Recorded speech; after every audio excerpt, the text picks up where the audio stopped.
All right, so we've got our Super Bowl matchup as far as we believe. We've got Eagles versus Bills. Let's get into some game picks for next week. Now, Maddie, I don't know if you had a chance to look at the spreads or some certain things for next week, but I made a couple of picks for next week as far as covering spreads. Now, Heavy is partnered with FanDuel. You can get a no-sweat first bet, I believe, up to $100. That link is in our TikTok profile. It's in our link tree, wherever you can find that, but I know it's on our TikTok profile. No sweat first bet. And if you want to bet any of these are the bets that I advocate. The first one being the Packers -5.5 versus the Commanders. The theme of my picks, or at least two of my picks, are going to be sort of comeback performances, right? And also this line has probably, I'm going to guess that it's moved since I checked it this morning because of the Carson Wentz news. As bad as Carson Wentz is, I think Taylor Heineke, well, is Taylor Heineke worse? I don't know. The line may have moved. I don't know that Taylor Heineke's worse, but I don't know that he is either. So either way, I'm taking the Packers to cover the spread here. I just think that was embarrassing against the Jets. It was not a close game. It was not a good effort. Aaron Rodgers looks not great, but he has no help, so I get it. Their defense is underperforming. The run game isn't going anywhere. I just think if there's any time for a get-right game, it is against the Commanders, who I firmly believe are going to have a top 3 draft pick next year. Really not even a question. It's probably them, the Panthers, and the Bears right now, in my opinion. So I think it's a good get-right game. There too.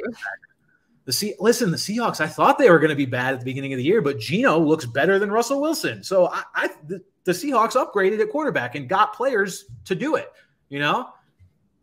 So, I just don't know if that's consistent. Yeah, I mean, listen, I don't know if the Geno thing, the Cinderella story, I don't know if it sustains itself over the course of the season, but at the very least, I don't think they'll be a bottom 3 team because, like I mentioned, the Commanders, the Bears, and the Panthers, and then that's without even mentioning the Texans, who just got their first win. So we'll see how that plays out. Panthers literally just told everybody that they're trying to tank the rest of the year. I mean, they didn't have to tell us. Yeah, we could tell, Panthers. Sorry to blow the cover off, but we could tell.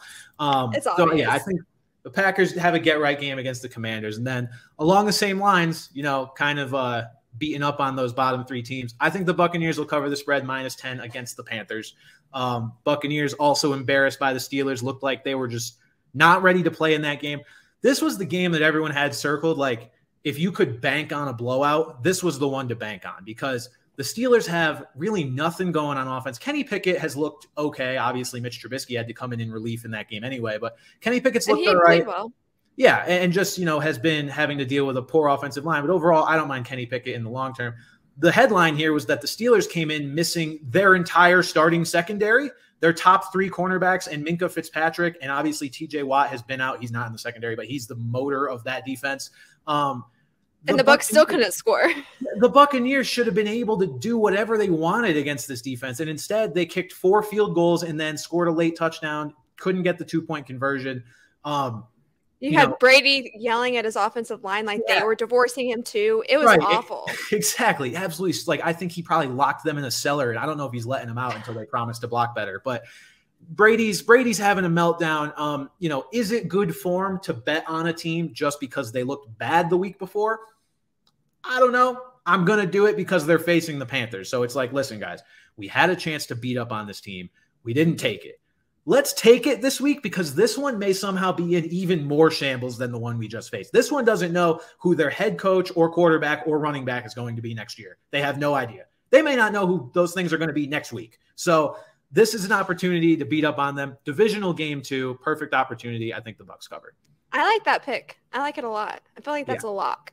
Yeah, and then so the 10 points is a lot, but like at the same time, you know, I see that as very like this could be another. You know, what did the Bills? The Bills beat the Steelers 2 weeks ago, what, 38-3? Like, that's not out of the realm of possibility at all. So my last pick is the Titans -2.5 versus the Colts. The Titans will be coming off a bye, and the Colts will be coming off of potentially the only game that they've actually looked good in all year. They beat the Jaguars. They prevented a season sweep by the Jaguars. Imagine that. You get swept by the Jags in the regular season. That'd be a tough look for them. So they managed to come out on top in that game. I believe 34-27 final score, somewhere around that. Colts looked decent finally without Jonathan Taylor. Actually, it was Deion Jackson leading the way in that backfield. But I think the Titans coming off the bye, they'll be prepared.